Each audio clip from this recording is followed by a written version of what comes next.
Hello hi. നമ്മൾ കഴിഞ്ഞ പാർട്ടിൽ പോർച്ചുഗീസുകാരെയും അവരെ നേരിട്ട കുഞ്ഞാലി മരയ്ക്കാന്മാരെയും കുറിച്ച് പറഞ്ഞല്ലോ. പോർച്ചുഗീസുകാർക്ക് പിന്നാലെ കച്ചവടത്തിനായി കേരളത്തിലേക്ക് എത്തിയ മറ്റൊരു യൂറോപ്യൻ ശക്തിയാണ് ഡച്ചുകാർ. ഇന്നത്തെ നെതർലാൻഡ്സിൽ നിന്നുമാണ് അവർ വന്നത്.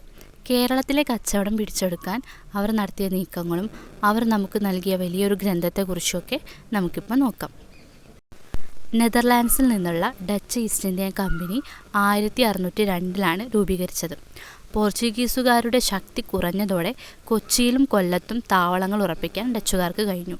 സുഗന്ധവ്യഞ്ജനങ്ങളുടെ കച്ചവടം തന്നെയായിരുന്നു ഇവരുടെ പ്രധാന ലക്ഷ്യം. Hortus Malabaricus. ഡച്ചുകാരെ കുറിച്ച് പറയുമ്പോൾ നമ്മൾ മലയാളികൾ ഒരിക്കലും മറക്കാൻ പാടില്ലാത്ത ഒന്നാണ് ഹോർത്തൂസ് മലബാറിക്കസ്. കേരളത്തിലെ സസ്യസമ്പത്തിനെ കുറിച്ച് തയ്യാറാക്കപ്പെട്ട ഏറ്റവും ആധികാരികമായ ഗ്രന്ഥമാണിത്. ആരാണിതിന് പിന്നിൽ? അന്നത്തെ ഡച്ചു ഗവർണറായ ഹെൻറിക് വാൻ റീഡ്. ആരൊക്കെ സഹായിച്ചു? ഇതിലേറ്റവും പ്രധാനപ്പെട്ടത് ഇട്ടി അച്യുതൻ എന്ന മലയാളി വൈദ്യനാണ്. കൂടാതെ രംഗഭട്ട്, വിനായകഭട്ട്, അപ്പുഭട്ട് എന്നീ കൊങ്ങിണി ബ്രാഹ്മണരും ഇതിൽ സഹായിച്ചിട്ടുണ്ട്. ഇതിൻ്റെ പ്രത്യേകത 12 വാല്യങ്ങളിലായി ആംസ്റ്റർഡാമിൽ നിന്നാണ് ഇത് പ്രസിദ്ധീകരിച്ചത്. ഇതിൽ മലയാളം അക്ഷരങ്ങളും ഉപയോഗിച്ചിട്ടുണ്ട് എന്നത് ശ്രദ്ധേയമാണ്. കച്ചവടത്തിൽ കരുത്തരായിരുന്നെങ്കിലും ഡച്ചുകാർക്ക് കേരളത്തിൽ അധികകാലം പിടിച്ചു നിൽക്കാൻ കഴിഞ്ഞില്ല.